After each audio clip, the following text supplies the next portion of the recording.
sudah duduk sih.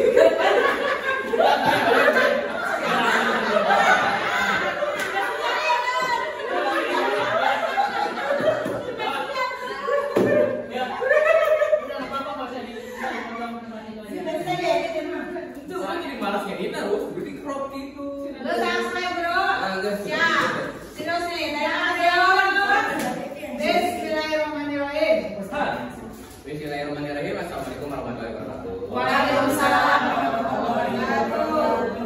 Gimana kabarnya Bapak Ibu sekalian? Sangat semangat sekali ya. Ya Bapak Ibu. Sebelumnya saya ucapkan terima kasih Bapak Ibu sudah berkumpul di sini di ruang multimedia SMP Negeri Luar Mas Dengklok. Maksud saya mengundang Bapak Ibu ke sini adalah untuk presentasi, tapi sebenarnya itu bukan presentasi yang formal banget. Di sini saya hanya membuka forum untuk kita saling berdiskusi, saling memberikan informasi satu sama lain. Jadi saya minta waktunya sebentar untuk Bapak Ibu mendengarkan atau menyimak presentasi yang akan saya sampaikan. Sebelumnya tidak usah perkenalan ya, Bapak Ibu sudah kenal saya. Nama saya Abdul Kohar. Kebetulan saya sebagai calon guru penggerak angkatan 9 Provinsi Jawa Barat Kabupaten Karawang tahun 2023, di mana saya dan guru penggerak yang ada di angkatan 9 ini sudah masuk ke modul 2.1, tapi saya harus menyelesaikan tugas aksi nyata di modul 1.4 ya, di mana di aksi nyata ini yang akan saya jabarkan atau yang akan saya lakukan yaitu mengenai budaya positif.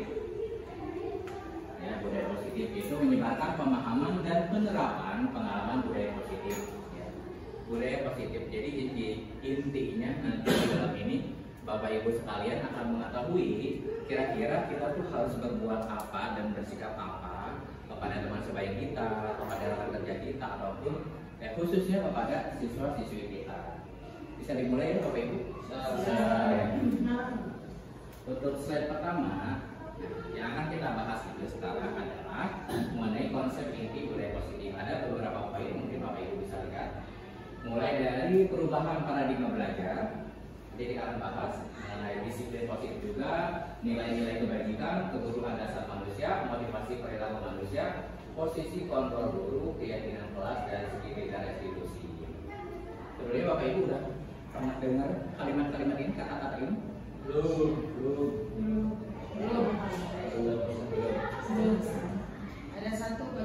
Ada satu dua yang sudah Ibu Bapak tahu ya. Oke ya. Kita akan bahas satu persatu ya. Tapi baik lagi ya Bapak Ibu ya. Ini sifatnya sharing ya. Sharing santai. Saya tidak menggurui. Saya juga masih belajar. Saya hanya menebarkan apa yang sudah saya pelajari di guru penggerak ini. Oke. Untuk saya pertama yaitu mengenai pembelajaran dengan paradigma baru. Mungkin Bapak Ibu juga sudah sering mendengar atau mengetahui juga, atau mungkin sudah mempraktekkan apa yang menjadi pembelajaran paradigma baru di era sekarang ini, gitu, yaitu mengenai profil pelajar Pancasila. Itu yang kami pelajari juga di guru penggerak itu. Pembelajaran dengan paradigma baru merupakan pembelajaran yang dirancang berdasarkan prinsip pembelajaran berdiferensiasi, sehingga para peserta didik belajar sesuai kebutuhan berdasarkan tahap perkembangan sesuai teori psikologi modern untuk mewujudkan profil pelajar Pancasila. Di sini sudah jelas poin-poinnya. Saya ingatkan kembali ya, mungkin Bapak Ibu sebenarnya sudah ingat mengenai profil pelajar Pancasila, yaitu mulai dari beriman bertakwa kepada Tuhan Yang Maha Esa dan berakhlak mulia, berkebinekaan global, bergotong royong, kreatif, bernalar kritis dan mandiri. Ya, itu menjadi acuan untuk di sekolah-sekolah sekarang ya. Salah satu visi-misi yang dikembangkan oleh guru penggerak juga adalah mewujudkan peserta berdasarkan profil pelajar Pancasila. Sampai sini paham? Belum ya? Ya. Oke. Selanjutnya mengenai miskonsepsi tentang teori kontrol. Miskonsepsi tahu Ibu Bapak? Miskomunikasi mungkin ya. Ya. Di sini saya sudah sedikit ya. Miskonsepsi ialah ketidakpahaman siswa terhadap suatu konsep karena berdasarkan pengalaman pribadi dan pemikirannya saja. Di sini ada beberapa poin, yaitu mengenai ilusi guru mengontrol murid, Lalu ada ilusi bahwa semua penguatan positif efektif dan bermanfaat. Ilusi bahwa kritik dan membuat rasa bersalah mampu menguatkan karakter. Lalu ilusi bahwa orang dewasa berhak memaksa. Selanjutnya, nah ini di slide ini salah satu materi yang menarik ya, ketika saya menjalani proses pembelajaran di guru penggerak, di mana saya baru tahu ternyata ketika jadi guru itu kita ada beberapa respon terhadap siswa gitu. Ketika kita dihadapkan dalam satu situasi, apakah kita memberikan hukuman kepada peserta didik atau siswa, apakah kita memberikan konsekuensi atau restitusi. Ya, di sini sudah ada bagan, ya ada identitas gagal dan identitas sukses. Mungkin kalau misalnya Bapak Ibu baca sekilas, Bapak Ibu bisa memahami kira-kira perbedaannya apa sih antara hukuman, konsekuensi dan restitusi. Dulu sebelum saya masuk guru penggerak, saya kebanyakan mengambil tindakan itu hukuman. Karena meskipun saya telah tampil ceria, saya suka bercanda, saya suka ngobrol, tapi ketika di dalam kelas aslinya saya lebih banyak menggunakan hukuman kepada siswa itu. Saya berpikir dulu itu kalau misalnya kita memberikan hukuman, anak bakal nurut. Anak bakal nurut ke kita dan anak bakal patuh sama kita. Padahal nanti akan ada dampak psikologis yang berkepanjangan dari anak tersebut yang sudah kita hukum. Di sini mulai dari hukuman, dampak pada muridnya itu marah, merasa bersalah, rendah diri, dan mengasingkan diri. Apakah Bapak Ibu pernah berpikir ketika Bapak Ibu memberikan hukuman akan berdampak seperti itu kepada siswa yang kita hukum? Gitu. Sebenarnya saya juga masih belajar. Saya benar-benar merasa tertampar, saya benar-benar merasa tersindir ketika saya mempelajari tentang materi ini. Dimana saya di kelas itu lebih banyak ngomong, tapi setelah saya masuk ke DGP sedikit-sedikitnya berubah. Karena hukuman itu kan bukan berupa hukuman fisik aja, tapi berupa verbal, kata-kata itu juga masuknya dalam hukuman. Gitu. Terus sifatnya lagi dia tiba-tiba tidak diharapkan atau sangat melukai. Itu mungkin ibu bapak juga pernah punya pengalaman di masa lalu dengan bapak ibu gurunya. Ya ketika bapak ibu masih sekolah, pasti ada sesuatu yang masih diingat. Saya pernah dimarahi ibu ini, saya pernah dimarahi bapak ini. Nah itu yang akan dirasakan siswa juga ketika ibu bapak memarahi mereka. Gitu. Takutnya nanti ada dendam berkepanjangan yang akan berakibat kepada psikologi mereka. Hukuman itu dibuat oleh guru, terus sifatnya itu menyakitkan. Guru menjalani konsekuensi dengan menyalahkan, mengkritik, menyindir dan merendahkan.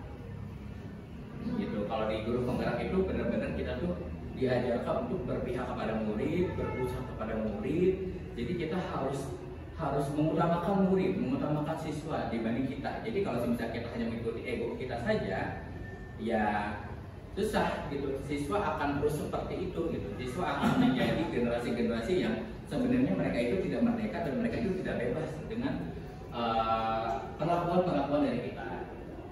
Ada cara kedua ketika Bapak Ibu menghadapi satu kasus itu dengan konsekuensi. Ya, di sini ada dua identitas sukses. Bapak Ibu bisa mengambil konsekuensi atau restitusi. Ya.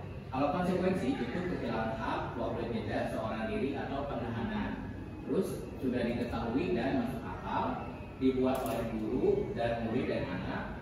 Terus sifatnya itu membantu guru menyatakan peraturan, melakukan peringatan dan menerapkan konsekuensi. Itu kalau misalnya konsekuensi. Dan yang paling sempurna lagi ternyata ada restitusi. Ini yang kita terapkan sebagai guru penggerak. Guru penggerak ini kita harus menerapkan restitusi, bukan hukuman sudah kita tinggalkan, konsekuensi masih dilakukan tapi boleh dilakukan tapi alangkah lebih baik disempurnakan dalam restitusi. Dalam restitusi ini, murid atau anak tidak kehilangan waktu namun bersemangat untuk memperbaiki diri. Terus berupa undangan untuk mengadakan restitusi dibuat oleh murid atau anak, menguatkan guru menyebutkan keyakinan kelas, membimbing kerangka acuan berpikir restitusi murid atau anak. Jadi kalau misalnya di restitusi itu kita membuat satu kesepakatan, membuat satu aturan aturan atau keyakinan. Jadi anak itu sudah memahami apabila mereka melanggar aturan itu, mereka akan tahu konsekuensinya. Jadi lebih mengarah ke pendekatan dua arah antara guru sama murid. Bagaimana enaknya, gimana enaknya kita punya peraturan dan kalian tidak melanggar aturan. Gitu. Jadi sifatnya tidak otoriter seperti hukuman, tapi kalau semisal restitusi itu lebih mengarah kepada dua arah yang saling menyenangkan satu sama lain. Terus lanjut. Selanjutnya, apa sesungguhnya arti dari disiplin sendiri? Dalam rangka menciptakan lingkungan positif, salah satu strategi yang perlu kita tinjau kembali adalah penerapan disiplin di sekolah kita. Apakah telah efektif? Apakah masih perlu ditinjau kembali? Next. Oke, kita masuk ke materi disiplin positif di sekolah ya, Bapak Ibu ya. Di sini saya sudah membuat 3 pelajaran. Yang pertama itu disiplin, asal katanya dari kata disiplina yang artinya belajar. Artinya belajar ya. Disiplin pada diri mengacu pada disiplin mengacu pada disiplin diri yang memiliki tanggung jawab terhadap apa yang dilakukan berdasarkan nilai-nilai yang diyakini. Terus kalau disiplin positif merupakan salah satu cara penerapan disiplin yang bertujuan untuk menumbuhkan kesadaran serta memberdayakan peserta didik tanpa imbalan, penghargaan atau reward, ancaman atau hukuman. Selanjutnya, sebagai pendidik, tujuan kita adalah menciptakan peserta didik yang memiliki disiplin diri sehingga mereka berperilaku mengacu kepada nilai-nilai kebijakan universal dan memiliki motivasi intrinsik dalam perubahan perilaku ke arah yang lebih baik. Ini mengenai disiplin positif ya Ibu Bapak. Oke, kita masuk ke nilai-nilai kebajikan. Setelah dari disiplin positif, kita masuk ke nilai-nilai kebajikan. Bisa dipandang, bisa dilihat Ibu Bapak di layar. Nilai-nilai kebajikan ini nilai yang disepakati bersama, terlepas dari suku, bangsa, agama, bahasa maupun latar belakangnya. Yang pertama itu profil pelajar Pancasila. Kita tidak akan jauh-jauh dari ini karena profil pelajar Pancasila merupakan aspeknya semuanya itu udah paling bagus. Biasa di guru penggerak ini selalu kita lihatkan profil pelajar Pancasila. Ya isi di dalamnya sama seperti tadi, beriman dan bertakwa kepada Tuhan Yang Maha Esa dan berakhlak mulia, berkebinekaan global, gotong royong, mandiri, kreatif dan bernalar kritis. Terus dari IO Primary, Years Program atau PYP, yaitu di dalam itu ada toleransi, rasa hormat, integritas, mandiri, menghargai, antusias, empati, keingintahuan, kreativitas, kerjasama, percaya diri dan komitmen. Selanjutnya ada keterampilan hidup atau life skill. Di dalam itu dapat dipercaya, lurus hati, pendengar yang aktif, tidak merendahkan orang lain dan memberikan yang terbaik dari diri. Silakan Bapak Ibu, barangkali mau sambil diminum biar lebih fokus lagi, kita enjoy aja ya Bapak Ibu. Oke, selanjutnya ini salah satu materi yang saya sukai, salah satu yang bakal membuka paradigma Ibu Bapak semua ya. Mengenai kebutuhan dasar manusia. Kebutuhan dasar manusia adalah segala sesuatu yang kita lakukan untuk mendapatkan apa yang kita inginkan. Seluruh tindakan yang kita lakukan memiliki tujuan tertentu dan semua usaha terbaik yang kita lakukan adalah dalam rangka agar kebutuhan dasar kita terpenuhi dengan baik. Kira-kira apa saja sih kebutuhan dasar manusia itu? Makan, minum, pakaian,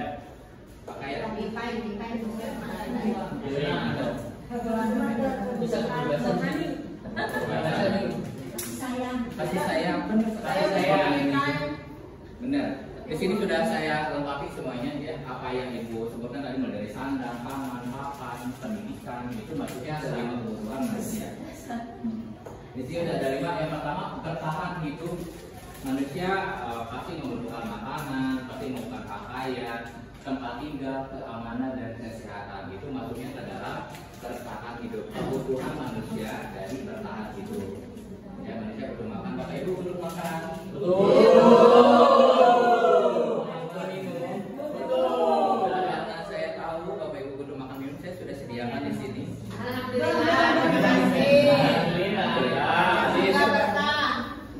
Yang kedua kasih sayang dan rasa cinta. Nah, ini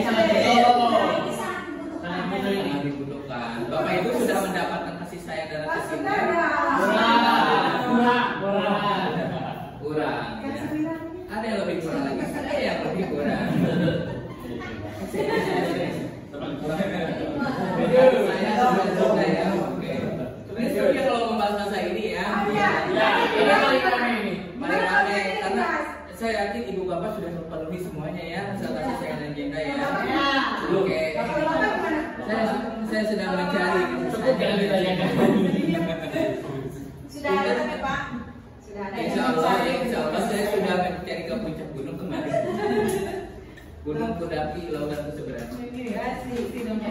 Coba intermezzo dikit Bapak Ibu ya biar baik karena balik lagi seperti yang saya bilang ini sistemnya sharing ya.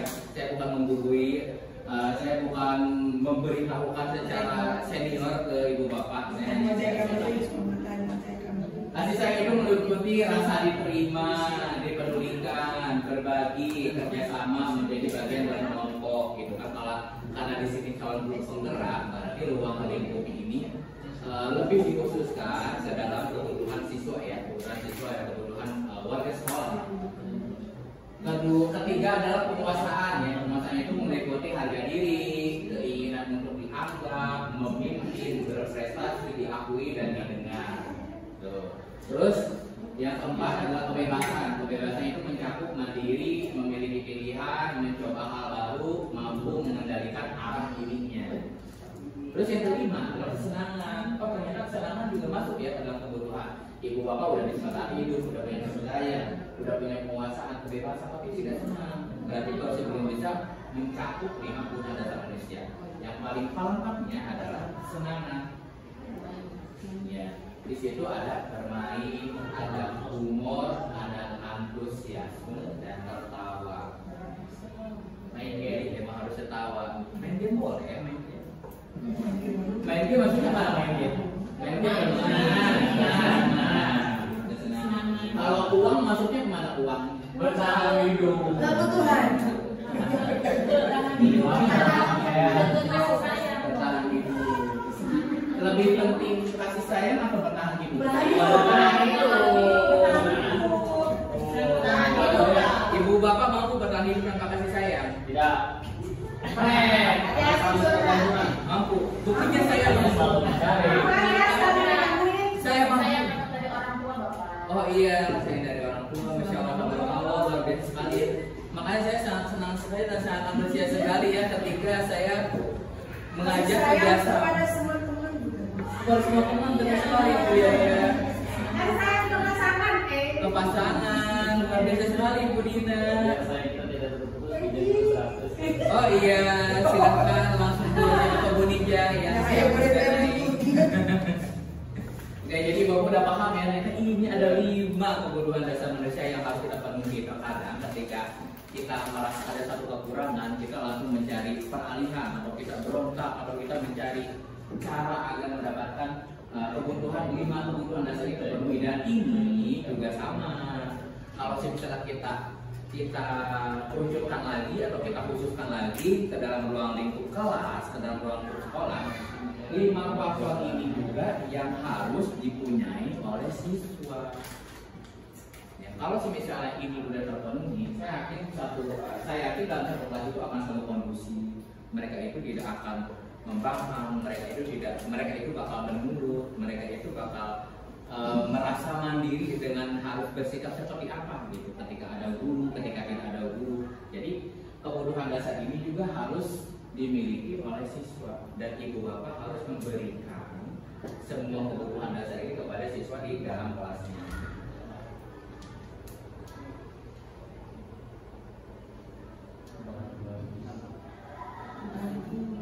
Nah, selanjutnya Bapak Ibu, yaitu motivasi perilaku manusia ada 2, ada motivasi intrinsik, ada motivasi ekstrinsik. Kalau in itu apa sih? Dalam diri sendiri. Kalau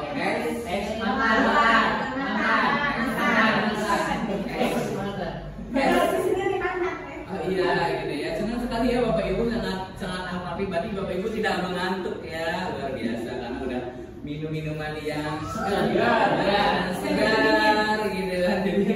Tapi ini cakupannya bukan mantan ya. Kalau mantan sudah dibuang ke tempatnya.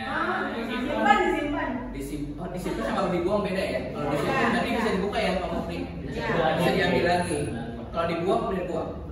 Ya, jadi silakan Bapak Ibu menyikapi mantan-mantannya seperti apa. Oke, balik lagi ke laptop. Motivasi intrinsik berarti yang di dalam profesi itu dari luar. Ternyata ada dua motivasi kita ya.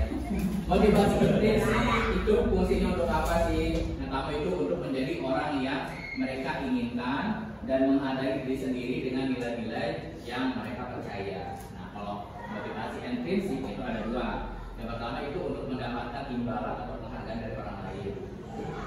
Terus juga untuk menghindari ketidaknyamanan atau hukuman. Di sini yang saya tegaskan, motivasi intrinsik itu untuk mendapatkan imbalan atau penghargaan dari orang lain. Ibu bapak pernah nggak sih termotivasi untuk mendapatkan sesuatu dari orang lain? Mendapatkan pujian atau mendapatkan pengakuan dari atasan? Pernah? Ibu Putri pernah? Pernah? Ibu Mila pernah? Pernah? Ibu Ira pernah? Pak Riki pernah? Pak Riki? Oh pernah. Luar biasa sekali. Ibu Nuni pernah? Ibu Nuni? Ibu Nuni pernah melakukan sesuatu itu untuk mendapatkan pujian, mendapatkan pengakuan dari atasan? Ibu Nuni?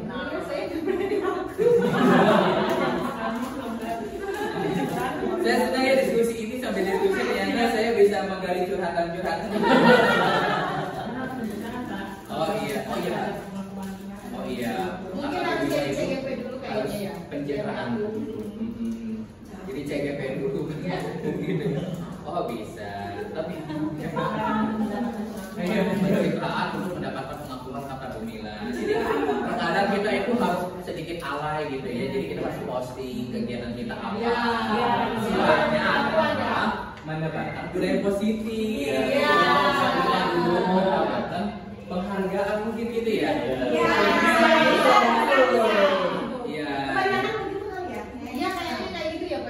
Iya. Jadi ibu bapak ketika menunjukkan kerja bapak ibu bapak udah capek nih, udah piket keliling kelas 27 rombongan itu hanya posting. Jadi dengan maksud ibu bapak itu menebarkan budaya positif. Berarti nanti judulnya di menebarkan budaya positif. Ibu bapak pulang sekolah nggak jam 2, pulang jam 5 itu harus selfie, harus dipoto.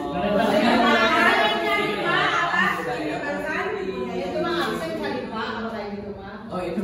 Absen, saya pulang jam 5 sudah gitu. Oh pulang jam 5 ya, benar ya. Absen. Iya, alhamdulillah Bapak Ibu ya masih fokus ya, lanjut. Nah ini juga nih ya. Ini sifat-sifat dari hukuman, konsekuensi dan restitusi ya.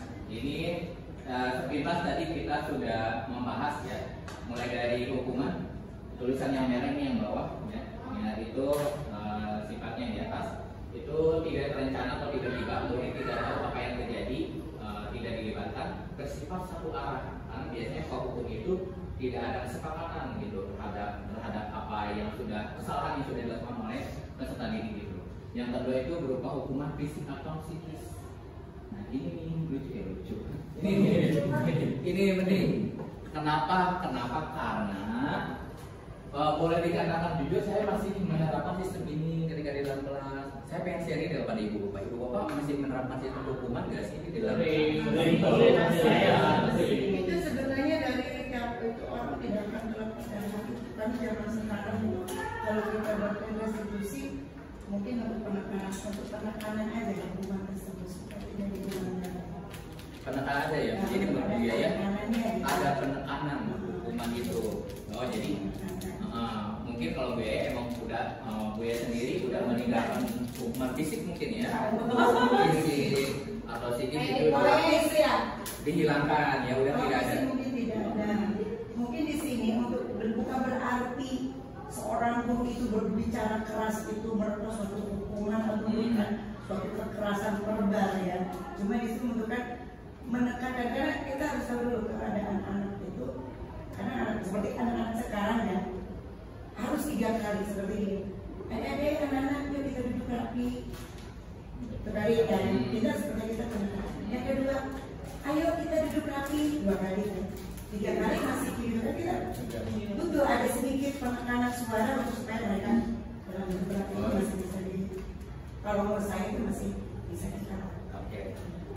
Lebih ke penekanan nada, tapi tidak ada ancaman, tidak ada ancaman atau tidak ada tekanan ya Bu ya. Oh gitu. Jadi mungkin kalau 1 kali, mungkin tidak mengikuti kita. Jadi akhirnya harus ada penekanan nada yang lebih tegas gitu ya Bu ya. Penegasan mungkin ya seperti itu ya. Nah, karena kalau misalnya ya jujur aja ketika saya mendalami CGP ternyata cara menangani siswa atau peserta didik itu tuh sangat halus, sangat lembut dan sangat benar-benar sangat elegan sekali gitu dalam setiap penyelesaian masalah. Tapi ketika saya menarik lagi ke lingkungan saya di SMP Negeri 2 Rengas Dengklok yang Masya Allah tabarakallah siswa-siswinya yang mereka punya background keluarga yang berbeda-beda, mulai dari orang tuanya ada yang bekerja di luar negeri, ada yang broken home, ada yang tinggal sama neneknya, otomatis itu kan akan mempengaruhi secara psikologis anaknya gitu. Dan jadi kita harus mampu memahami dulu nih sebelum bertindak, sebelum memberikan hukuman, sebelum memberikan konsekuensi. Alangkah lebih baik kita mencari tahu dulu bagaimana keadaan mereka itu di rumahnya atau di lingkungannya. Ketika anak terlambat, kita harus bertanya dulu kenapa terlambatnya, jadi tidak langsung memberikan hukuman. Ketika anak tidur di kelas, kira-kira penyebabnya apa sih si anak itu bisa ketiduran pas di pelajaran ataupun hal-hal yang lainnya. Secara garis besar ketika saya masuk di CGP itu saya lebih benar-benar menggali permasalahan-permasalahan apa yang membuat si anak itu menjadi seperti itu. Jadi hukuman itu sedikit-sedikitnya saya sudah mulai tinggalkan. Oh ternyata seperti itu ya. Karena balik lagi, kalau misalnya kita masih menerapkan sistem hukuman, ada dendam nanti dari anaknya. Anak itu akan menyimpan rasa itu bertahun-tahun, berbelas-belas tahun, sampai berpuluh-puluh tahun. Gitu karena Bapak Ibu juga pasti pernah merasakan itu ketika masa sekolah. Nah gimana caranya kedepannya kita sebagai guru mampu memahami kebutuhan 5 kebutuhan manusia yang tadi. Mungkin si anak itu tuh butuh kesenangan, butuh perhatian. Kadang ada anak yang pingsan terus, oh ternyata setelah dikasih tahu, setelah kita dekati, dia itu ternyata bukan pingsan beneran, dia itu caper. Karena caper itu cari perhatian, berarti kurang perhatian gitu. Seperti itu ya. Itu oke. Mohon maaf Pak, kalau kobek. Gak apa-apa. Lanjut aja Pak. Ada Pak, jasanya Pak. Pakai break enggak? Ada jasanya Pak. Ini kalau lama. Ayo, ini Pak, itu colokannya cuma 1 Pak. Iya, ada sedikit. Gak apa-apa. Aksi. Gak apa-apa. Kemarin kamu ada Accident.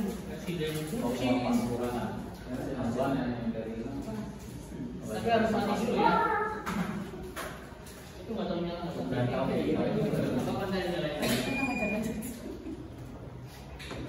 Rolling sandinya. Kamu ngadu ya? Rolling sandinya. Rolling. Ya. Nggak tahu. Sandinya. Saya nggak tahu sandinya nomor berapa. Nyalain lagi loh. Sambung. Sini. Belum dijolokin loh. Oh. Makan dulu.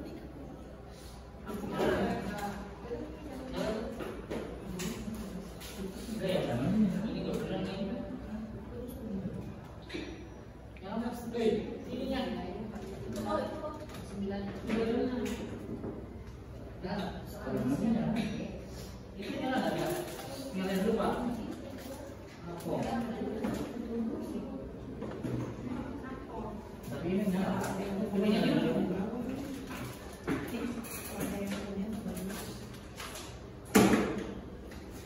Itu kan ada line up bos.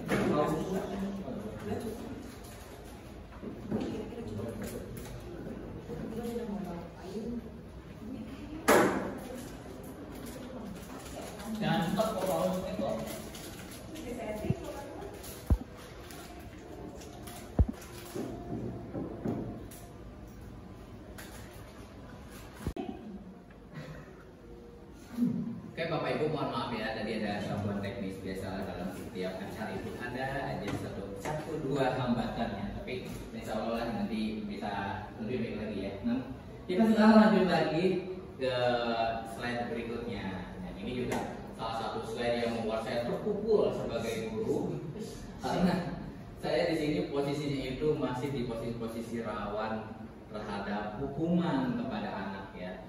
Jadi Bapak Ibu nanti setelah melihat ini, Bapak Ibu akan tahu kira-kira posisi Bapak Ibu itu di kelas itu sebagai apa sih?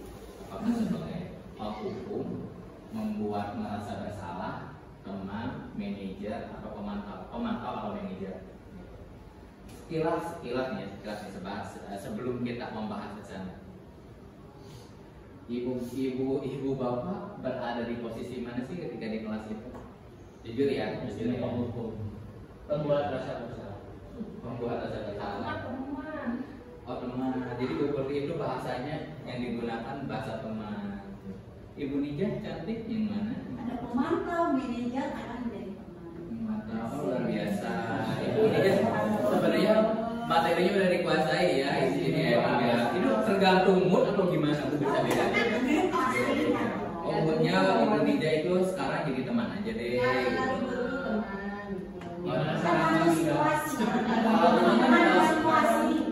Tergantung situasi. Bapak Ibu pernah nggak sih berperan masuk ke kelas yang berbeda-beda tapi perannya berbeda-beda? Contohnya di kelas A ya mungkin lebih masya Allah tabarakallah siswanya, jadi ibu jadi pemukul gitu.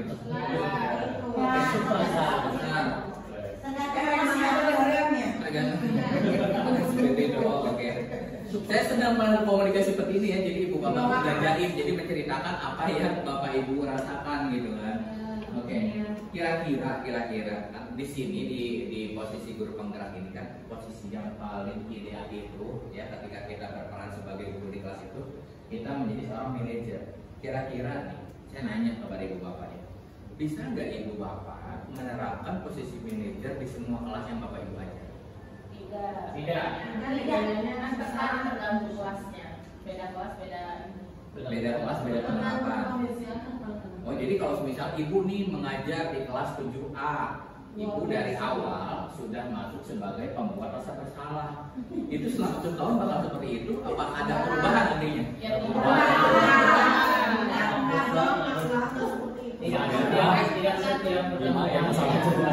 Tidak setiap ada kesepakatan itu. Oh iya, benar Bu ya. Sepertinya Bu ya, ini ya materinya sudah super sekali. Jadi belum masuk udah memahami, mantap Bu ya. Oke. Jadi nanti ada kesepakatan dulu. Benar kata Bu ya, nanti ada kesepakatan supaya kita tidak selamanya jadi membuat rasa bersalah, tidak selamanya jadi penghukum, tidak selamanya jadi teman. Suka-suka kedepannya kita bisa jadi manajer semua kan? Seperti saya selalu jadi manajer di dalam kelas. Setelah saya menjadi guru penggerak, saya tetap. Tapi kalau saya pribadi lebih banyak, saya lebih banyak ke teman sih sebenarnya. Ternyata saya pengalaman pribadi, ketika saya mengajar ke sini, saya mungkin awalnya justru saya awalnya di manajer dulu. Kalau dekat sama anak, saya ternyata kaget di lingkungan SMP 2 Rengas Dengklok ini, kok malah begini gitu kan, malah timbal balik yang dari siswa gitu. Kok seperti ini, saya juga kaget dan ternyata apa saya terlalu baik, apa saya gimana gitu. Dan akhirnya dari manajer justru saya turun ke teman saya menerapkan ini sampai di angkatan kemarin, di angkatan 2022 ke 23 ya, anak kelas 9D kemarin. Terus saya jadi teman, teman juga ada sisi negatifnya. Terkadang saya ketika berkomunikasi dengan mereka itu yang menggunakan bahasanya santai. Ternyata mereka itu menganggap kita pun sebagai teman gitu, bukan teman. Jadi ada dari segi bahasa, dari cara perlakuan juga sebagai teman. Oh ternyata tidak baik juga seperti itu gitu kan. Oh ternyata posisi manajer ini yang paling ideal gitu ya untuk kita sebagai guru ya. Iya, sebagai guru ya. Mudah-mudahan Bapak Ibu semua yang ada di luar sini bisa menjadi manajer semua. Ya, kelas masing-masing ya. Terutama ya kita saling belajar, saling sharing ya. Nah, saya akan kasih satu kasus. satu kasus yang akan saya berikan. Jadi biar oh iya, itu hari Ibu bilang Magel di sini guru BP yang paling cantik, saya sampaikan orang aja ya. Jadi ada satu kasus, jadi Bapak Ibu nanti bisa memahami, oh ternyata tuh penghukum tuh seperti ini, pemberantasan bersalah seperti ini, teman tuh seperti ini, pemantau seperti ini, manajer tuh seperti ini, kasus seperti ini. Simpel kok, ada yang bisa kita. Contoh penerapan 5 posisi kontrol guru. Kasusnya siswa tidak memakai atribut lengkap saat upacara bendera. Tadi kan, oke. Ini kejadian masih hangat ya. Tadi hari Senin, ketika Bapak Riki mau latih menjadi pemilik upacara yang sangat elegan sekali. Tadi kita melihat kan ada beberapa belas anak gitu yang berjejer. Itu anak itu dikumpulkan karena tidak menggunakan atribut baik topi, dasi, bed, lokasi ataupun yang lainnya. Di sini ya, tindakan seorang penghukum bisa dilihat Ibu Bapak. Hormat pada bendera selama 1 jam. Mohon maaf tadi siswa yang atributnya tidak lengkap diapakan? Tadi saya disuruh menghafal ayat pendek sampai mereka hafal baru diizinkan ke kelas. Menghafal surat pendek 10 surat pendek sampai hafal ayat itu. Baru diizinkan ke dalam kelas. Menurut Ibu Bapak, kita balik lagi ya, balik ke tadi. Ketika ada siswa yang tidak lengkap atributnya, diberikan sanksi, meskipun itu sanksinya bukan berupa fisik, bukan berupa hukuman fisik, bukan berupa verbal, tapi diberikan sanksi berupa menghafal ayat surat-surat pendek. Apakah itu sudah ideal untuk diberikan kepada siswa yang notabene mereka tidak lengkap? Belum. Belum. Harusnya ada aturan terlebih dahulu. Ada tertulis dulu konsekuensinya kalau kamu nggak pakai atribut harus ngapain. Kalau kamu nggak pakai topi harus ngapain. Itu kali ya. Kalau itu kan apa? Jadi mencari-cari dulu. Jadi Ya. itu kesepakatan nanti satu arah gitu, belum ada kesepakatan gitu ya. Kalau itu kan itu mah kayak yang reflektif doang. Ingatnya udah kamu kalau ketemunya sama guru agama mungkin ya, kalau ketemunya sama saya, ketemu apa itu nanti beda lagi. Suruh lari 5 kali. Beda ya. Saya adalah suruh ngapalin kosakata. Kalau sama saya kecamahan ya, sama benteng gomelan gitu kan. Beda-beda. Itu berarti secara tidak langsung kita masih ada di bingkai atau masih tidak ada lingkaran penghukum ya. Benar bisa nih? Iya. Kalau semisal memberikan sanksi, tapi kalau semisal sanksinya positif menurut Ibu Bapak ini, tapi kan nanti setelah anak diberikan ini anak jadi hafal surat pendek.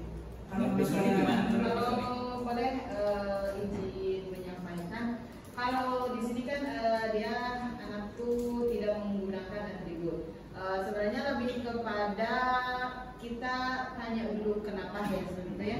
Kemudian tanya lagi lebih detail, lebih ditanyain kok bisa, oh kenapa, dan supaya agar dia merasa bersalah ternyata saya itu tidak memakai atribut tersebut. Nah kalau misalnya karena ini kebiasaan yang memang kebiasaannya selalu seperti itu ya, biasanya di sekolah itu harus sudah punya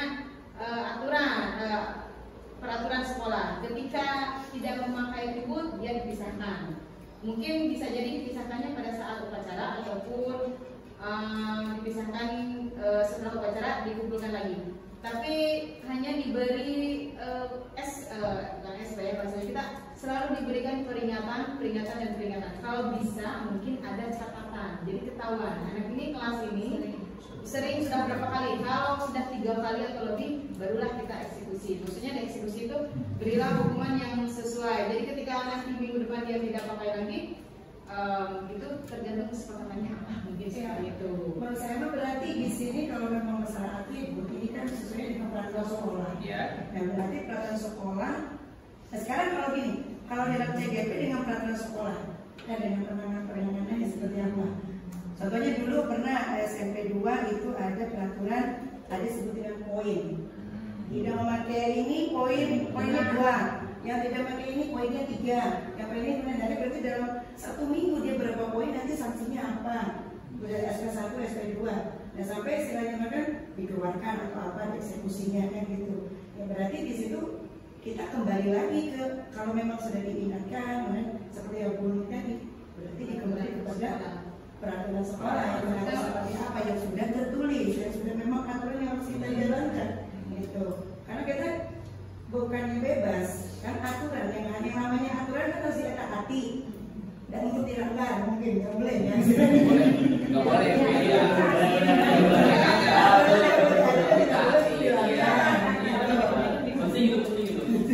Sudah pasal pasti ada pelanggaran. Iya. Nah gitu. Nah oleh karena itu ini dalam hal di CGP nih ya, seperti peraturan sekolah ini kesinambungannya itu ada seperti apa gitu? Atau istilahnya penanganannya gitu. Boleh. Silakan. Kalau misalnya ini kan jadi kalau misalnya ini tuh kesalahan siswa yang memiliki melanggar, siswa yang melanggar. Kalau di sini tergantung nanti kalau misalnya kan kita punya BP berarti itu satu peraturan dari sekolah memiliki peraturan kalau misalnya AB, nah itu lebih diperkecil lagi dengan yang menangani BP. Kalau misalnya ditangani lagi sama wali kelas beda lagi, berarti terserah itu kesepakatan wali kelas semuanya disesuaikan. Tapi memang dalam peraturan itu, dalam peraturan sekolah itu memang tidak boleh harus atribut itu harus terpasang semua. Nah ketika terjadi seperti ini mungkin bisa diserahkan kepada BP. Nah BP kesepakatannya seperti apa mungkin gitu. Berarti kalau misalnya lebih ke tadi menghukumnya dengan menghafal mungkin tidak baik, bukan tidak cocok mungkin ya. Iya. Jadi ya kalau bisa yang lebih mendekati ke situ mungkin gitu. Yaitu berarti antara kesepakatannya. Kalau enggak diberi surat peringatan atau beri tanda bahwa dia tidak memakai ini, misalnya dikasih tinta atau alat supaya dia oh iya saya itu dihukum dengan tanda yang ada seperti itu, mungkin seperti itu. Saya dulu pakai rompi. Bisa Mila kalau gitu berarti BP harus bikin ini, bikin es mamboan percaya dengan ada kalung. Gantung. Nah iya. Kenapa nih aku dihukum? Ya biar dia salah. Tapi hari ini juga artinya ada tanda gitu ya. Ada tanda. Terus itu pakai rompi. Saya berasa tahan ya. Dari pagi sampai pulang hanya tidak dipakai ketika sholat. Ya seperti bagi atribut ya udah kalungin es mambo gitu, es mambo atau tadi. Dan itu kalau bisa yang dari BP itu bisa ke semua wali kelas biar wali kelas tuh tahu. Kalau misalnya BP-nya takutnya nggak ada, kan kita wali kelas enak gitu ya. Oh iya yang kayak gini hukumnya seperti ini, yang kayak gini hukumnya seperti ini. Hukuman maaf ya. Bukan hukuman. Bukan hukuman. Konsekuensi. Mungkin seperti itu ya Pak ya. Oke, luar biasa sekali ya, sangat komunikatif sekali ya diskusi kita hari ini. Presentasi kita hari ini ternyata dari satu bahasan aja bisa membuat beberapa ide ya untuk pelaksanaannya nanti terhadap siswa-siswa yang melanggar kesepakatan atau melanggar aturan di sekolah ya. Nah, di posisi kedua, jadi menghukum. Di posisi kedua, apabila siswa tidak memakai atribut lengkap saat upacara. Ada kalimat seperti ini. Mungkin Bapak Ibu juga pernah itu Pak, ketika siswanya ada yang melanggar aturan. Berapa kali Bapak bilang harus memberi berapa kali Bapak harus memberitahu kamu selalu saja mengecewakan Bapak. Bapak harus ngomong berapa kali sih, mana mau mesti wae ini. Pernah nggak Ibu Bapak lontar? Ngomongnya pelan biasanya. Ada yang gimana mood katanya dari Pak Anto, gimana mood kata Bu Putri, gimana mood kata Bu Ira, gimana mood. Pak Mukti pernah berucap seperti ini kepada siswa? Pernah. Sering Pak. Sering. Berarti Pak Mukti masih berada di membuat merasa bersalah. Kira-kira menurut Pak Mukti, kenapa Pak Mukti bisa melontarkan ini ketika anak melanggar aturan nih? Lebih dari 3 kali ya. Kalau misalkan hukuman itu kalau 1 kali itu 2 kali mungkin masuk kan. Kalau saya gitu orangnya. Kalau misalkan anak itu mau berubah, kita juga kembali lagi ke prinsip awal, baik lagi sama siswa itu. Jadi gitu ya. Jadi tetap aja ada rasa pembuatan Sebenarnya sama kita terus ini baru ketika ada. Oh jadi dulu perbedaan. Mungkin dulu Itu dulu. siswanya masih sedikit Luar dulu. biasa. Oh, gitu. Luar biasa. Kalau di sini saya ada menahan diri. Belum. Menahan diri ya. Oh iya. Sampai ini Pak Uli belum bawa ahlinya. Berlalah seperti itu berlalah. Karena kalau misalkan kita terus-terus seperti itu, orang tua yang datang tentang orang lain. Mau belajar sama Saya sesuai ya. Garis bawah. Mau belajar sama saya. Oke, kalau Bapak Ibu pernah melontarkan kalimat ini berarti posisi Bapak Ibu, ya posisi kontrol Bapak Ibu itu sebagai pembuat rasa bersalah. Ibu beri mangga sih. Tadi katanya teman.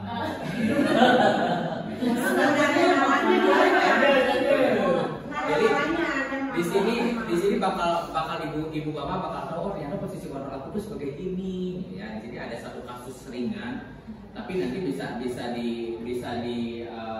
divalidasi dengan apa yang sudah Bapak Ibu lakukan gitu, dari kalimat-kalimat ini. Selanjutnya ada posisi pemantau. Pernah nggak Ibu Bapak jadi pemantau? Di sini contoh kalimatnya untuk pemantau. Kamu sudah melanggar peraturan sekolah, kamu mau tahu konsekuensinya. Setelah upacara, kamu beli atributnya lo operasi dan jangan diulangi lagi. Pernah ibunya paling kencang, ibu nggak pernah. Pernah.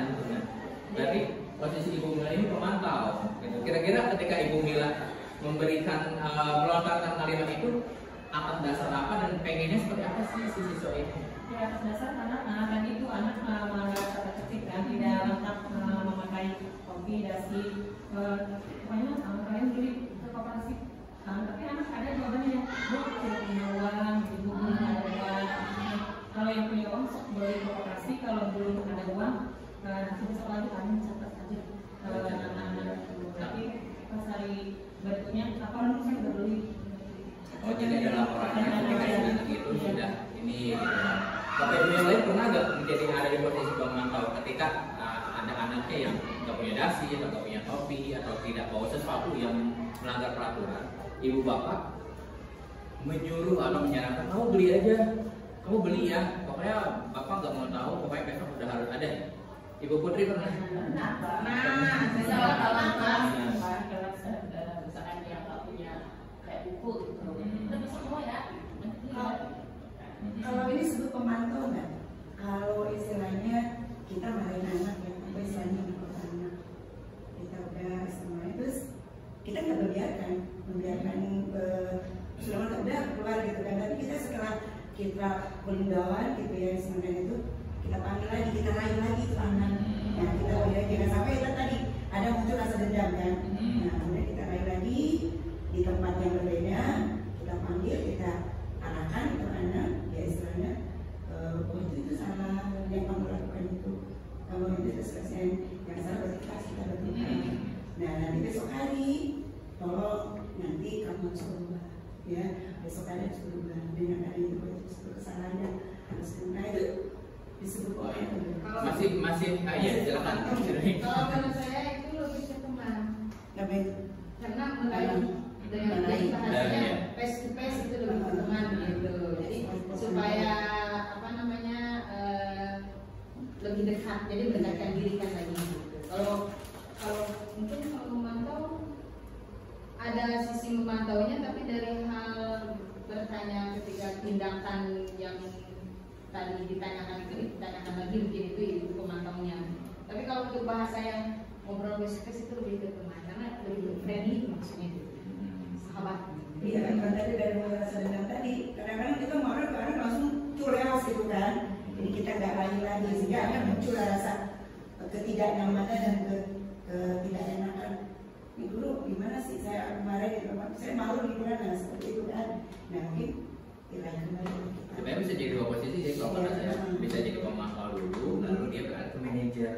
Jadi dia menyelesaikan secara pemantau dulu, dia mungkin dengan maksud ada sedikit penegasan gitu. Tadi Ibu Yara sempat bilang ya, kita berikan penegasan dulu ke anak, jadi tidak bisa langsung jadi manajer gitu. Karena kalau bisa di lingkungan kita tiba-tiba jadi manajer, kita kamu kenapa tidak pakai atribut, kenapa gitu, mungkin agak gimana gitu mungkin ya. Maksud gue ya tuh Biaya tahu nih, nanti kita bakal merangkul nih, nanti kita bakal memberikan pengarahan, tapi kita harus beri penekanan dulu, ya maksudnya dari pemantau dulu, lalu beralih ke manajer. Tapi mungkin banyak yang ketika jadi pemantau, ya pemantau aja, ketika jadi teman aja, nggak langsung dirangkul lagi untuk menjadi seorang manajer, gitu ya Bu ya. Oke. Selanjutnya untuk posisi teman, nah Ibu Putri, Ibu Nina Ninja, Ibu Dina, gitu. Ayo dong, ini kalimatnya ya, kalau misal Bapak Ibu berperan sebagai teman nih, ketika ada kasus yang anak tidak menggunakan atribut. Ayo dong, ikuti aturan sekolah, kalau bantu Bapak ya, sekali ini aja. Ya sudah, tidak apa-apa, lain kali jangan sampai berbuat seperti ini lagi ya. Nah ini biasanya yang wali kelas yang so asik dengan siswanya tuh yang tidak ada jarak komunikasi. Ibu Putri sering seperti ini, gitu kan? Pernah nggak Ibu Putri ada di posisi ini mengajak bicara si peserta didiknya atau si siswanya dengan pendekatan atau sebagai teman? Menurut Ibu Putri, apa sih efek negatifnya kalau misalnya kita ini menggunakan posisi kontrol teman di kelas? Menurut saya ya, maksud kita kan kalau misalkan jadi teman itu lebih biar lebih dekat gitu kan, jadi biar lebih dekat, biar lebih akrab gitu. Cuma mungkin ada posisi negatif dari segi negatifnya itu kadang anak jadi nggak tahu jarak ya Pak. Misalkan si ibu mah kan jadi kayak teman gitu, jadi kayak dari kayak bahasanya kayak gitu, terus kayak ya agak apa sih gitu kayak songong gitu kan, kayak gitu sih kalau menurut saya masih segi negatifnya itu. Berarti lebih ke bahasa Sundanya kudu pinter migran budak. Migran budak ya, benar migran budak. Bagaimana caranya tidak ada jarak tapi tetap menghargai, saling menghargai, saling menghormati. Jadi posisi teman itu seperti itu ya, Ibu Mila, Ibu Nija sepakat ya. Kalau untuk mereka sendiri benar yang tadi dikatakan Bu Yaya ya, ke anak itu kita harus merangkul ya. Contohnya misal saya pribadi sebagai guru BK ya Pak, ada anak tuh kasus pribadi lah anak ya, anak tidak bisa diselesaikan dengan banyak, misal pas anak masuk ruang BK banyak guru-guru gitu kan, jadi kan pasti sering tahu pada gitu kan, jadi anak nggak akan terbuka gitu apa masalahnya, kan banyak ini, nah gitu ini memang, jadi peran guru BK di sini tuh jadi sahabat anak gitu, sebagai teman. Jadi yuk ditarik sama saya tadi kata Bu Yaya, ditarik penangannya diajak ke ruang yang sepi berdua gitu ya, jadi dari hati ke hati gitu kalau mereka itu, jadi enggak jadi lebih seperti itu, jadi penanganannya dari hati ke hati, nanti anak bakal tumbuh. Jadi tetap aja ada dua posisi, yang pertama teman, nanti ada posisi manajer. Ibu Bapak bisa dilihat selanjutnya. Nah ini posisi paling ideal kita sebagai guru ya, di posisi 5 posisi kontrol yaitu posisi manajer. Di sini ada kasus sama, kasus serupa, siswa tidak memakai atribut pada saat upacara. Di sini kalimatnya yang paling ideal ketika Bapak Ibu menjadi seorang manajer ya. Apakah kamu tahu kesalahan kamu itu apa? Kira-kira bagaimana kamu memperbaiki kesalahanmu? Oke, itu pernah saya lakukan ya. Iya, gimana Bu ya? Saya lakukannya begini, ada di kelas dipanggil, tahu kan kamu apa itu? Iya, kalimatnya kurang lebih sama. Kenapa kamu tahukah kamu kenapa kamu dipanggil oleh ibu? Nah itu kan, kenapa dipanggil? Itu pernah saya lakukan seperti itu. Saya tak sadar Bu, saya tadi melakukan kesalahan. Oke. Nah terus kalau melakukan kesalahan seperti itu, apa yang harus kamu lakukan? Nah itu pernah saya lakukan seperti hal itu ya. Karena yang kamu lakukan, ya Bu saya sadar bahwa saya itu salah. Terus terus setiap kesalahan pasti ada konsekuensinya, ada yang harus kamu konsekuensi itu, ada yang harus kamu ubah ya, baik berubahnya. Nah seperti batasan itu nanti akan lihat kalian dari kamu perubahannya ya, karena melihat perubahannya, jadi bukan hanya omdo aja. Jadi misalnya kamu lihat perubahannya seminggu, oke, bulan minggu depan itu akan lihat apakah ada perubahan apa yang sudah kamu katakan. Nah seperti itu. Jadi posisi manajer ya, Pak Riki setuju dengan posisi manajer ini? Kira-kira Pak Riki mampu tidak untuk bertindak selaku manajer ketika ada contoh kasus kecil gitu, ketika anak itu dalam atributnya? Kira-kira Pak Riki apa masih kesulitan untuk pada posisi manajer ini? Apa sama Pak Riki sebenarnya saya cenderungnya di posisi teman, saya cenderungnya di posisi pemantau lah gimana dari situ. Tergantung situasi. Sekarang situasi lagi. Tapi kayak nggak tembus.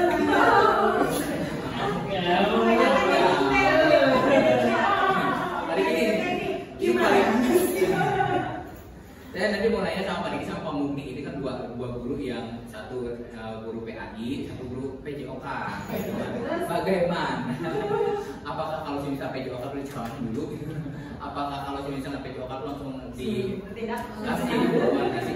Contohnya nih Pak Riki, kita tinggalkan dulu nih posisi manajer. Pak Riki dapat satu kasus nih, anak misalnya tidak memakai baju olahraga, berarti tidak menggunakan aturan berolahraga. Nah, kira-kira Pak Riki seperti apa? Kalau misalkan saya biasanya pada saat pembelajaran atau sebelum pertama kali masuk, biasanya saya selalu membuat suatu kesepakatan tersendiri. Kesepakatan kelas. Bagaimana nih kalau misalkan tidak ada yang memakai seragam, bagaimana? Sekali, dua kali, tiga kali. Nah biasanya kalau misalkan saya pribadi suruh meminjam ke kelas lain. Itu kalau misalkan memang tidak ada dan juga dia tidak bisa minjam ya ibaratnya kabur seperti itu. Paling better kalau saya suruh dikasih hukuman. Nah, tetapi dalam hukuman itu saya sudah harus disepakati dulu dari awal. Gitu. Jadi ada satu hukuman. Kalau misalkan si anak itu melanggar peraturan yang sudah disepakati dari awal, tetap ada hukuman. Ya. Hukuman fisik atau hukuman? Kalau fisik jelas karena olahraga. Nah dari itu kalau fisik jelas karena olahraga. Saya jelaskan lagi. Lari itu istilahnya untuk apa? Meningkatkan daya tahan. Push-up itu untuk memperkuat otot lengan, tricep dan bicep. Nah, jadi hukuman yang saya berikan itu ada manfaatnya dan juga bisa membuat dia secara tidak langsung berolahraga. Gitu ya. Oke, terima kasih Pak Riki penjelasannya. Bapak Mugni sebagai guru PAI, apabila ada anak tidak bawa buku aman atau tidak bawa Al-Quran, berkali-kali ini anak ini sudah tidak bawa, Pak Mugni sikapnya seperti apa? Ya, sebenarnya pada dasarnya sama sih yang berbeda dengan Pak Riki. Jadi biasanya saya pertama ya tadi bawa minggu depan tolong bawa ya. Jadi tolong bawa dan besok ternyata minggu depan masih ada yang nggak bawa nih. Saya tanya dulu kenapa nggak bawa? Oh belum beli Pak. Ya udah nggak apa-apa. Mungkin kamu bisa nabung dan mungkin minggu depan sudah punya lagi. Jadi kita kasih waktu. Dan untuk sekarang paling solusinya nggak apa-apa bareng sama temennya dulu. Terus kalau misalkan minggu depan masih nggak ada lagi, ya paling ibaratnya mas saya suruh inilah simpel. Pernah waktu itu ada juga yang pernah masalah dan saya suruh istighfar aja biarin. Oh istighfar. Pandangannya beda kan? Pandangannya beda. Istighfar. Jasmani rohani. Pertama jam pertama nggak bawa ke sekolah terus. Pelajaran kedua pelajaran PAI istighfar. Jadi jasmani dan rohaninya. Ukurannya dulu siapa? Gimana Bu? Dia suruh beli folio dulu. Saya suruh tulis kata istighfar sefolio itu. Istighfar.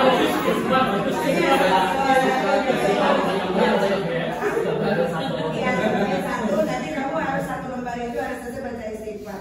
Gitu. Seolah-olah kan dengan mencatat aja kan mulai juga. Istighfar itu oke. Terima kasih Bapak Ibu. Oke, lanjut ya. Sekarang ada beberapa kuis ya, kuis yang harus Ibu Bapak jawab ya. Tadi kalau Bapak Ibu menyimak juga itu mencetek. Kira-kira ada soal kali. Kamu tidak pernah benar melakukannya. Kira-kira posisinya sebagai apa? Mengumumkan, membuat rasa bersalah, membuat rasa bersalah. Bapak Anto gimana jawabannya? Kamu tidak pernah benar melakukan. Ini tiap orang beda ya penyampaian kalimatnya. Kalau saya Mungkin kalau gue bilang kamu tidak pernah benar melakukannya. Tapi tetap kita intinya dari Beladang kamu harus beladang. Nah, Nih, lokasinya kemampu. Ibu Nija gimana kalimatnya kalau misalnya Ibu Nija kalimatnya ayo, itu kan obat habis PPG ini ya, ilmunya dikeluarkan Bu, sharing ke saya Bu. Kamu tidak pernah benar melakukannya.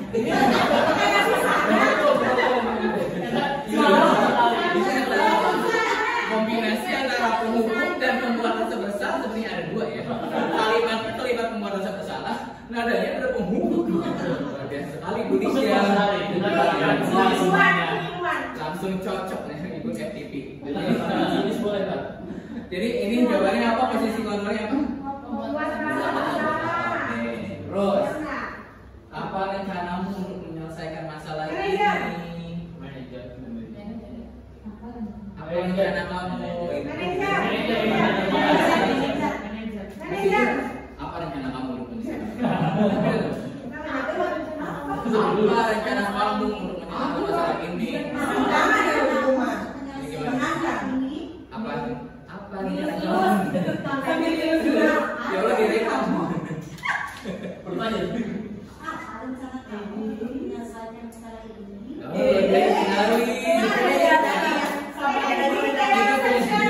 Kita punya bakat-bakat penjurusan.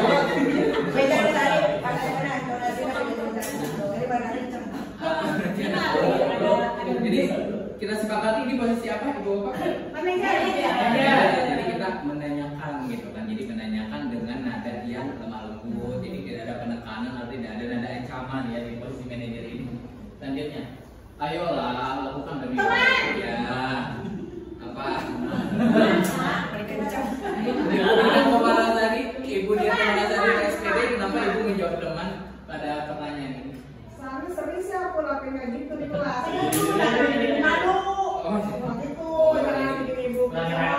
Jadi jangan bikin Ibu malu, nanti Ibu dimarahin kepala sekolah. Oh gitu. Jadi Ibu Dina ini posisinya teman ya. Kira-kira Ibu Dina pemanasan di SPD bisa berubah jadi manajer gak ya? Penyelesaian masalah. Bisa ya. Tadi Ibu Dina kan kebetulan ada kasusnya ya, ada kasus kebetulan saya sebelahan sama Ibu Dina, Bu Dina ada kasus. Tadi Bu Dina sangat manajer sekali ya menyelesaikannya. Alhamdulillah, masya Allah, tabarakallah ya, guru SMP 2. Selanjutnya, kamu tidak pernah mendapatkan nilai. Kamu tidak pernah mendapat nilai jika tidak mengerjakan tugas. Kamu tidak akan mendapatkan nilai. Mantap. Mantap ya. Ayo. Konsekuensi. Kamu nggak akan. Mana yang mau menang nilai untuk main kerjaan tugas? Wira gimana Wira? Gimana Wira? Mantap. Komando ya Wira. Luar biasa. Jawabannya apa? Wira gimana? Ibu Wira harus konsisten. Jawabannya apa Bu Wira? Ibu Wira kan paling depan. Pemantau ya. Setuju Bapak Ibu pemantau ya? Setuju. Pemantau. Oke. Super. Ancaman itu sebenarnya. Kamu mungkin balik lagi ya. Sebenarnya tuh kalau bisa kalimat kan, kalau kalimat kan gimana karakteristik dari si gurunya menyampaikannya,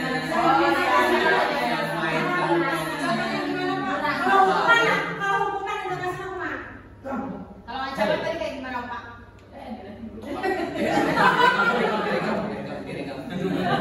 Untuk Bapak Fakir. Jadi tergantung ini ya. Tergantung Gimana?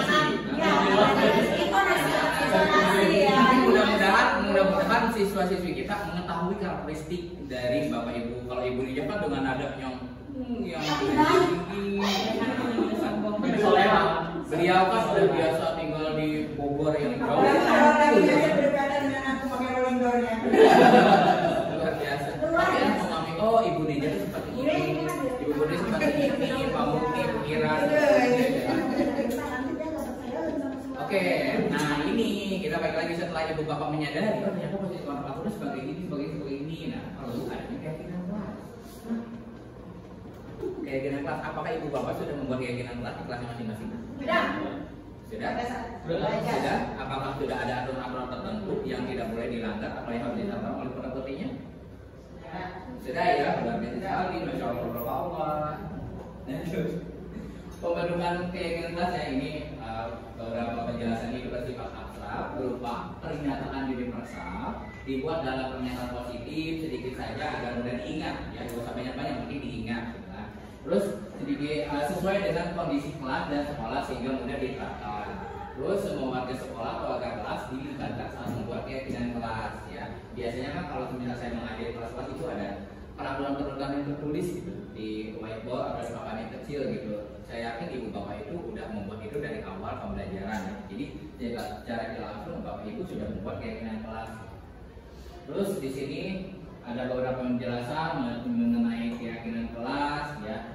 Pembentukan keyakinan kelas ini step by stepnya. Oh iya, nanti izin saya untuk nge-share ya PowerPoint ini ya. Nanti kalau misalnya ibu bapak butuh bahan bacaan, ingin memperdalam lagi, barangkali slide yang saya jelaskan ada yang lewat, nanti ibu bapak bisa baca-baca di rumah, oke?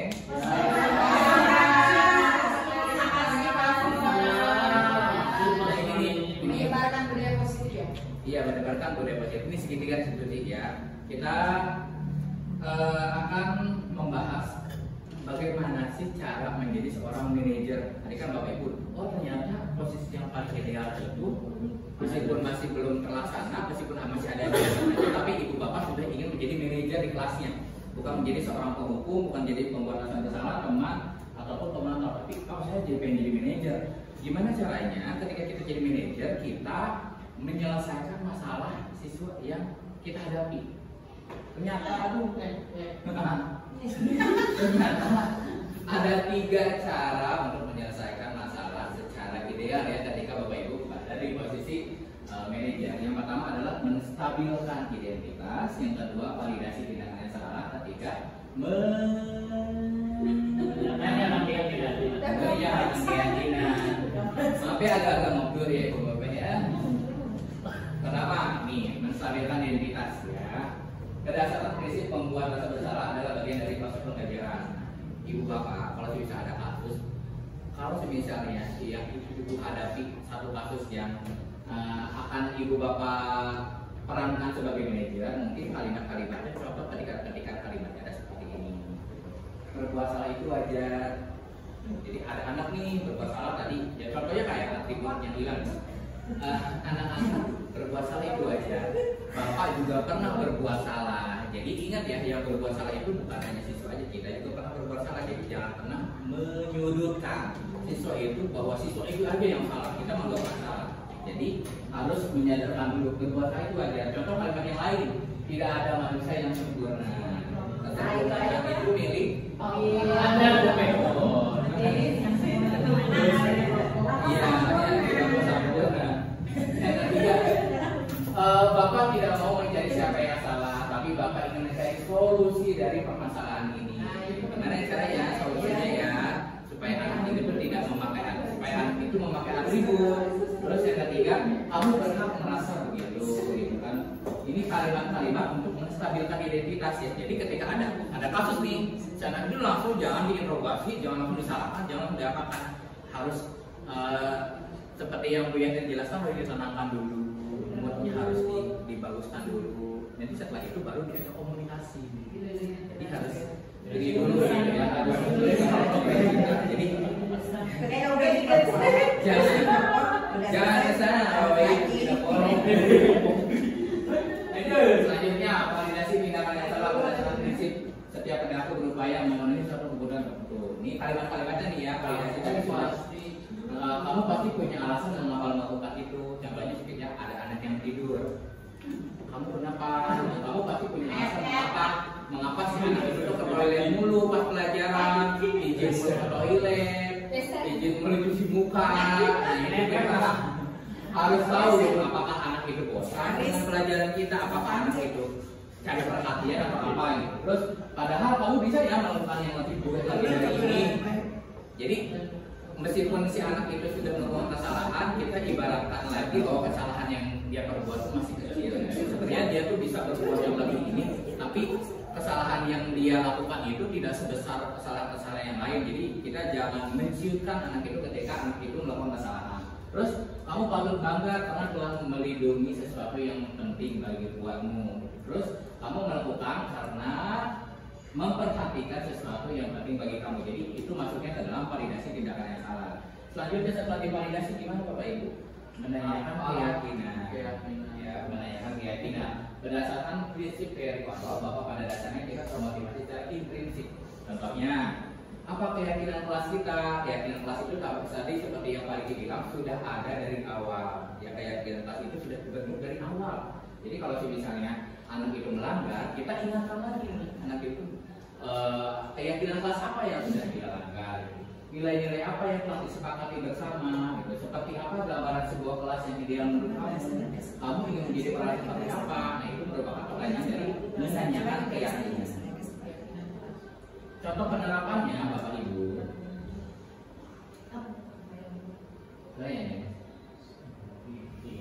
saya kemarin sudah membuat tugas. Di dalam tugas ini saya tidak sesuai yang diharapkan.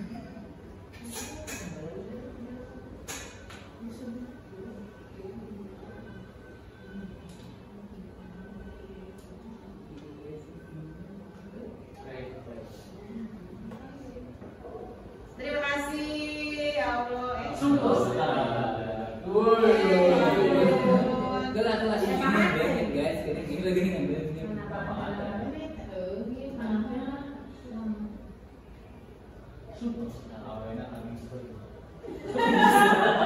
Masih ada bisa aja dunia.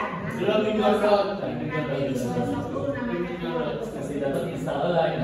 Jualan di install. Ternyata tidak cocok. Coba lagi. Coba lagi.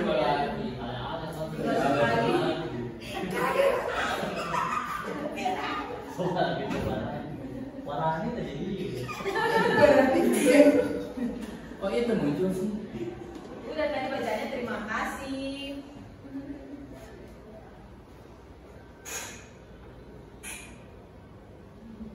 Setelah ada bis lagi. Tenang juga ada hal lain. Dalam sebuah kompetisi siapa? Nanti jangan lupa ini dicat ya. Jangan dimasukin.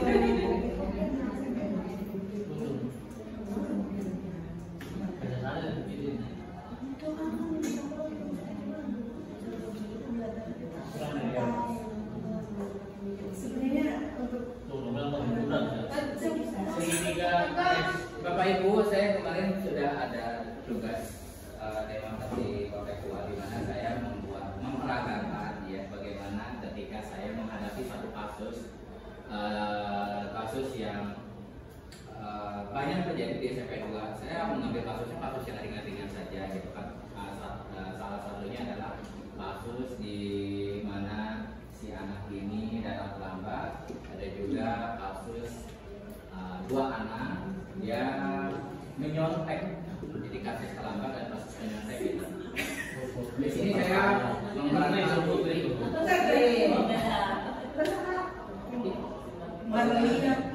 Mana suara? dengaran nggak? Atau apa? Saya aja Pak. Iya, saya coba ceritakan. Kan nanti PPT-nya bakal saya share ke Ibu Bapak. Jadi bisa memandangi foto saya berlama-lama. Boleh dipandang malam-malam atau pagi-pagi boleh. Jadi ceritanya Marina Putri ini datang telat ke sekolah. Dia langsung saya dapat laporan dari OSIS bahwa Marina itu datang ke sekolah gitu kan. Kebetulan Marina ini adalah anak yang saya wali kelasi gitu. Langsung saya panggil. Pertamanya dia kaget, kenapa dipanggil gitu kan. Saya mencoba menerapkan pola segitiga restitusi yang sudah tadi kita bahas. Pertama saya tanya dulu, Marina tahu nggak kenapa, Putri tahu nggak kenapa kamu tadi, kenapa Bapak panggil kamu ke sini? Tidak tahu Pak, kalau lebih percakapan seperti itu ya Ibu Bapak ya. Ya tadi Bapak mendengar bahwa Putri tadi datang terlambat ke sekolah, apa itu benar? Putri menjawab, iya Pak, gitu kan. Jadi menstabilkan identitas dulu, gitu kan. Jadi kita harus bikin moodnya tenang dulu, nggak boleh menghakimi, nggak boleh langsung menyalahkan. Setelah itu saya tanya kenapa kenapa dia bisa terlambat itu penting ya Ibu Bapak. Ya. Kenapa alasan kenapa siswa-siswi kita itu melakukan kesalahan tersebut. Kebanyakan kita langsung menghakimi kan tanpa bertanya dulu alasan kenapa dia tidur di kelas, kenapa dia tidak memakai atribut, kenapa dia ke toilet melulu. Nah, itu penting yang tidak menanyakan alasan. Saya nanyakan alasan. Oh ternyata Putri ini main HP-nya kemalaman. Dia begadang. Biasanya namanya Putri itu sering begadang. Putri gitu. Dia mengakui jujur dia begadang. Nah, ternyata setelah saya dekati, setelah saya ngobrol secara ini, dia mau mengakui kejujurannya, gitu kan? Dia begadang, akhirnya dia kesiangan, akhirnya dia datang. Tapi saya tidak menyalahkan karena Putri juga masih bersyukur, Bapak juga masih bersyukur Putri mau datang ke sekolah masih selamat. Nah ini apa Pak? Nah ini dia setelah kita berkomunikasi bahwa saya menjelaskan bahwa manfaatnya apa sih Putri itu mengatakan syuting sama Bapak gitu. Syuting sama Bapak itu apa? Jadi Putri tahu jadi bahwa nilai kejujuran itu penting gitu. Jadi seperti itu ya. Nah, kasus yang kedua ini kasus ada Melanie dan ada Anissa ya. Jadi Anissa dan Melanie. Saya mendapatkan kasus bahwa Anissa ini menyontek ketika ulangan, ya Anissa ini menyontek ketika Melanie gitu kan. Saya panggil dua-duanya, saya coba menyelesaikan pandangan di garis diskusi. Balik lagi saya pertama menstabilkan identitas, saya harus membuat mereka tenang dulu karena pertamanya mereka ini komunikasinya dari ekspresi mukanya tuh kan, ekspresi mukanya itu kayak di sana Melanie itu nggak seneng pas ulangan dicontekin gitu kan, ada yang laporan itu si Anissa nyontek tuh pas tanya ulangan. Bapak juga tekan kayak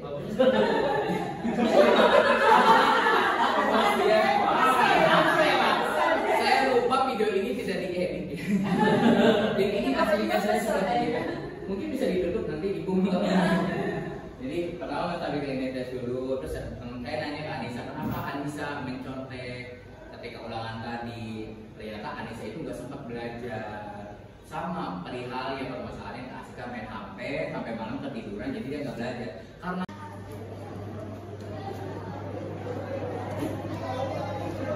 Assalamualaikum warahmatullahi wabarakatuh.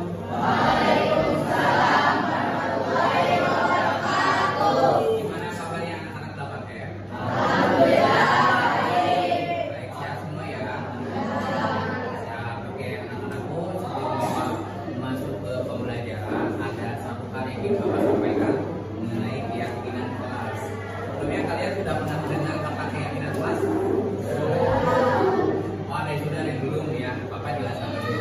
Sebenarnya keyakinan kelas agak-agak mirip peraturan kelas, karena Bapak yakin setiap kelas itu punya aturan tersendiri yang diatur oleh wali kelasnya, oleh KM-nya ataupun perangkat kelas yang lainnya.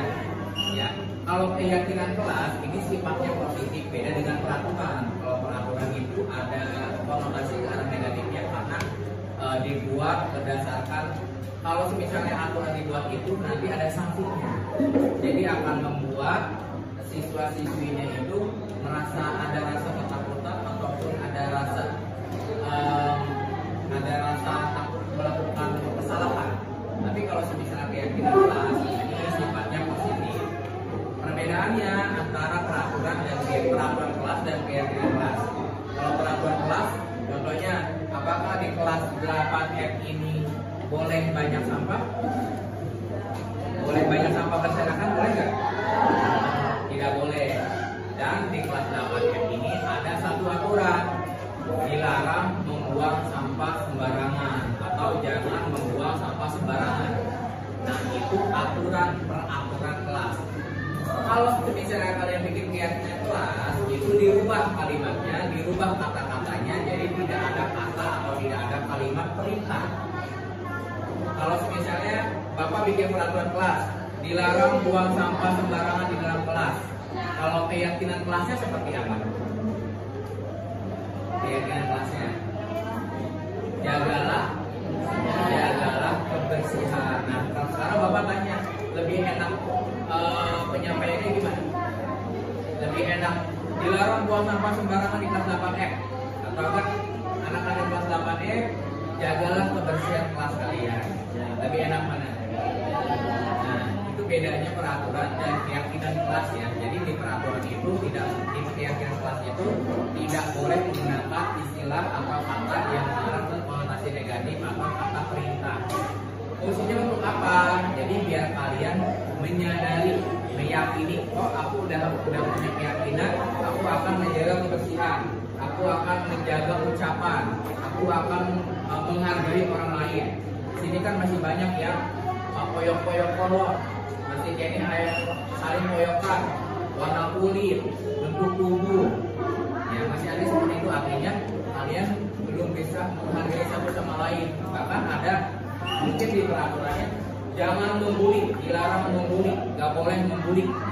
Itu sebenarnya benar juga, tapi ada penekanan ke arah negatif. Berarti kita alihkan ke hal positif. Kalau misalnya Bapak bikin peraturan kelas, dilarang membuli teman satu sama lain. Kalau di keyakinannya kayak gimana? Kalau di keyakinan kelasnya saling menghargai. Nah itu peraturan, kita rubah ke keyakinan. Sekarang Bapak akan bagikan kertas. Silakan kalian tulis satu keyakinan kelas yang ingin kalian laksanakan di dalam kelas 8F ini. Ya, contohnya saling menghargai itu masuk keyakinan kelas. Sopan santun itu masuknya keyakinan kelas. Kejujuran, contohnya kalian gak boleh nyontek nih. Gitu. Dilarang nyontek. Nah kalau dilarang itu kan berarti peraturan, tapi kalau keyakinan berarti beda lagi. Oh, berarti kalau si kita nyontek itu perbuatan yang tidak jujur. Berarti kalian harus ganti ke kejujuran. Jadi saling menjaga kejujuran itu masih masuk ke keyakinan kelas ya. Silakan diisi.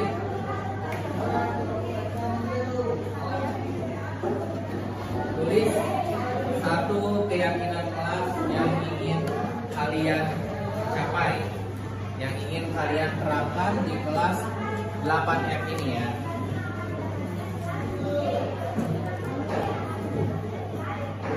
Boleh tahu Anda saling menghormati, saling menghargai.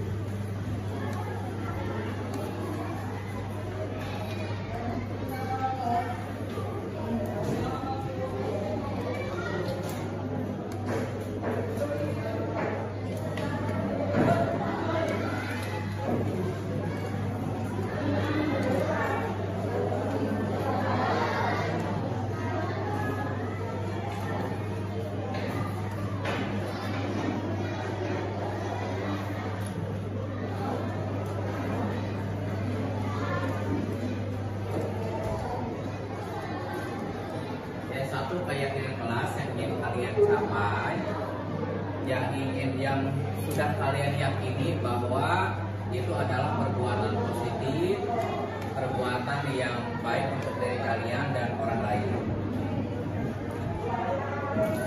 Disiplin, apakah boleh kelas 8F datang terlambat? Boleh kan? Kalau di peraturannya dilarang terlambat masuk ke kelas. Itu kan kalimat dilarang. Berarti kalimat keyakinannya kita rubah ke keyakinannya berarti disiplin. Jadi disiplin itu udah mewakili peraturan kelas yang tadi. Disiplin boleh, sopan santun boleh. Keyakinan kelas apa yang ingin kalian? Satu kata, satu kalimat boleh.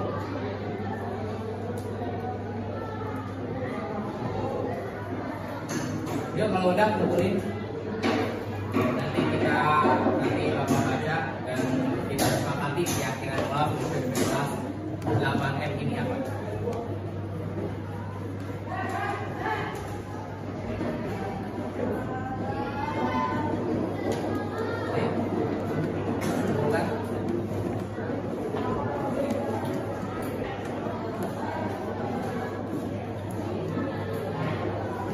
Saling menghormati, sopan santun,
Oke anak-anak, Bapak sepintas melihat ada beberapa poin. Ada beberapa poin, artinya kalian sudah memahami perbedaan antara peraturan kelas dan keyakinan kelas. Alhamdulillah di sini kalian sudah menulis beberapa keyakinan kelas, mulai dari disiplin, saling menghargai, sopan santun, saling menghargai, saling menghormati, saling menyayangi,